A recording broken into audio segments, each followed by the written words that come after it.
Happy Friday. Welcome back to another Fridays 45. Last week's question was, who did David Clayton Thomas sue for copyright infringement? That was Milli Vanilli for their song All or Nothing. They basically took the melody of Spinning Wheel and used it in that song. So thanks for all who answered last week in the discussion last week. We're going to move on to this week. This week's song is a song that was part of the Billboard 100 in 3 different decades, the 60s, the 70s, and the 80s. It came out of the Brill Building in New York City.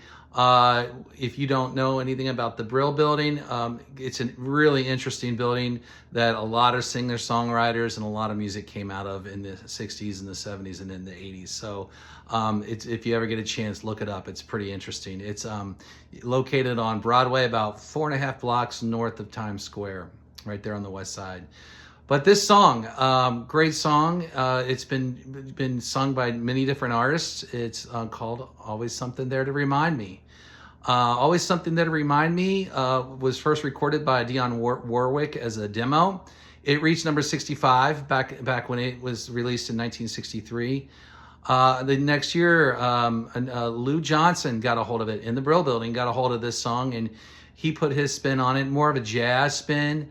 I don't have a copy of that one either, but cool version. I've listened to it, just a little different, and that actually made the number 49 on the charts, on the Billboard charts. But the first one I have that I want to share is by Sandie Shaw. Sandie Shaw took this song the same year Lou Johnson did, 1964, and she put her spin on it. She is actually from Great Britain, and she's known as one of the better female artists coming out of Great Britain. She put her spin on Always Something There to Remind Me. It's printed on Reprise Records, which we talked about a couple weeks ago.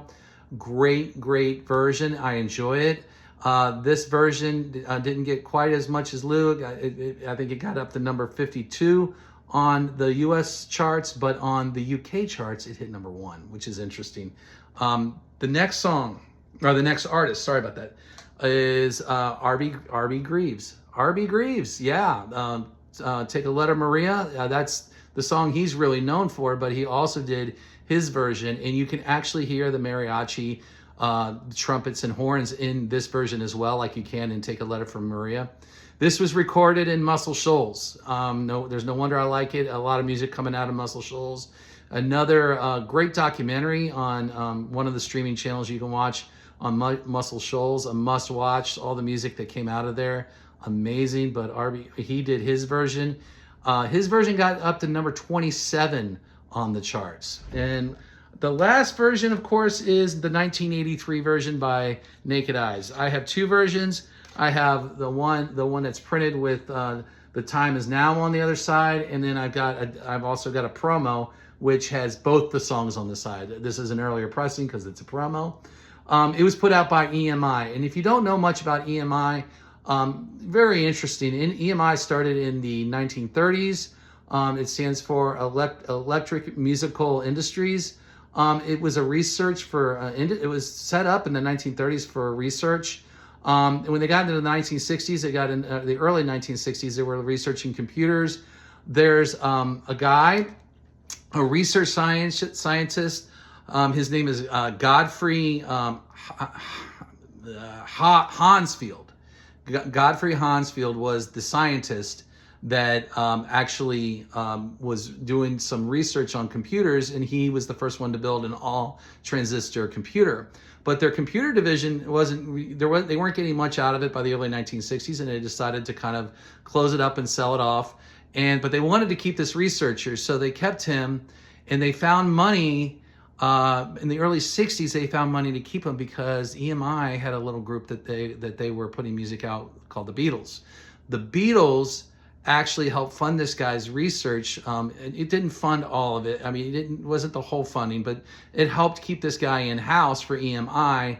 And this guy actually ended up discovering and inventing the CT scanner, the CAT scan. And so in 1972, the CAT scan was put out, and by 1979, this guy had won a Nobel Prize. So you could almost, the story, you could almost say the Beatles helped keep this guy to create the CT scan that we use today. So just some interesting stuff. As far as Naked Eyes, they never did tour under this song because they found it difficult to take what they were doing in the studio in taking it out on the road. Both guys, Pete Byrne and Rob Fisher, they came from a group called Neon before they were Naked Eyes. And interestingly enough, the other guys in Neon became Tears for Fears. So these two guys had a couple of hits with this and Promises, Promises. And Rob Fisher passed away in 1999. But as far as I could tell, Pete Byrne still kind of does the circuit with the throwback 80s shows with other 80s groups like the Go-Go's and things like that. And he'll sing his hits as well. So this is today's Fridays 45. I hope you love this song. I enjoy Always Something There to Remind Me. My question's this, though. Who wrote it? It came from the Brill Building. This is a famous guy from the Brill Building who wrote the song Always Something There to Remind Me. I hope you have a great Friday. Be safe and enjoy the cool weather that's coming through, at least in my area. And I will see you on the flip side.